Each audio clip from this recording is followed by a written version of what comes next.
ये कहानी है एक बाप बेटे की जो बाइक पर कहीं जा रहे होते हैं। तभी जो बाप होता है उसकी नज़र पड़ती है एक रोड के साइड पर कुछ लड़कों पर के ऊपर जो कीचड़ में कुछ ढूंढ रहे होते हैं। तो वो अपना बाइक वहाँ खड़ा करते हैं और जाकर उन लड़कों से पूछते हैं कि बेटा क्या ढूंढ रहे हो यहाँ पर।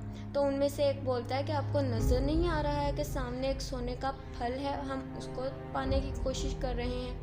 उसकी ये बात सुनते ही बाप का ध्यान जाता है उस फल की तरफ जो चमक रहा होता है। अब उसके माइंड में इमेजिनेशन बढ़ने लग जाती है कि काश वो फल मेरे पास आ जाए तो मेरे और मेरे बेटे की ज़िंदगी बन जाए। तो बिना सोचे समझे अपने बेटे को धक्का मारता है उस कीचड़ में और बोलता है कि तुम्हें किसी भी कीमत पर वो फल लेकर आना है। लेकिन बेटे को वो फल नहीं चाहिए होता है, उसके अपने कुछ और ही ख्वाब होते हैं। वो बहुत कोशिश करता है अपने बाप को ये समझाने की कि मेरी खुशी इस फल में नहीं है, मेरी खुशी कहीं और है, मेरे ख्वाब कुछ और हैं। लेकिन उसका बाप एक नहीं सुनता। वो उसको धक्का मारता है उस कीचड़ में और कहता है कि मैं तुमसे पूछ नहीं रहा हूँ बल्कि तुम्हें बता रहा हूँ कि तुम्हें वो लेकर ही आना है। तो बेटा भी अपने बाप के ख्वाब पूरा करने के लिए, उसको सच करने के लिए पूरी जान लगा देता है और कोशिश करता है कि सोने का वो फल उसके हाथ में आ जाए।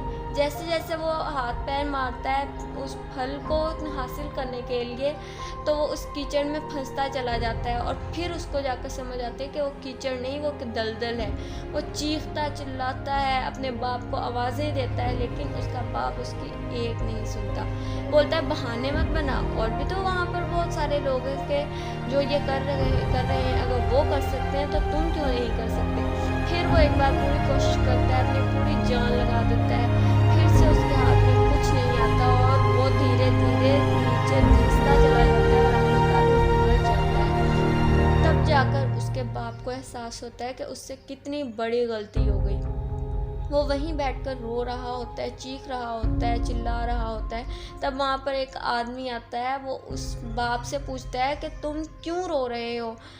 फिर वो आदमी उस सोने के फल की तरफ इशारा करते हुए अपनी पूरी बात बताता है और बोलता है कि इसमें मेरी क्या गलती है, मैंने तो जो कुछ भी किया अपने बेटे की खुशी के लिए किया। तो वो आदमी उस फल को ध्यान से देखता है और फिर उसको कहता है कि जिस सोने के फल की वजह से अपने बेटे को गंवा दिया, उसको एक दफ़ा देख तो लेते गौर से कि वहाँ पर कोई फल है भी या नहीं। ये सुनकर उस बाप को गुस्सा आया और उसने कहा कि सामने तो दिख रहा है फल है, आपको नहीं दिख रहा क्या। तब वो आदमी उस कीचड़ के ऊपर एक पेड़ होता है उसकी तरफ इशारा करते हुए बोलता है कि वो जिसे तुम देख रहे हो वो उस फल की परछाई है, असली परछाई है वहाँ उस पेड़ के ऊपर। तब उसने उस बाप को बोला कि अपने बेटे को ज़बरदस्ती धक्का देने की बजाय, उसको ये बताने की बजाय कि तेरी खुशी किस में है, उससे ये पूछा होता कि बेटा तू बता कि तू क्या चाहता है, तेरी खुशी किस में है। तो ना सिर्फ तेरा बेटा ज़िंदा होता बल्कि हो सकता है उसके हाथ में वो असली सोने का फल भी होता।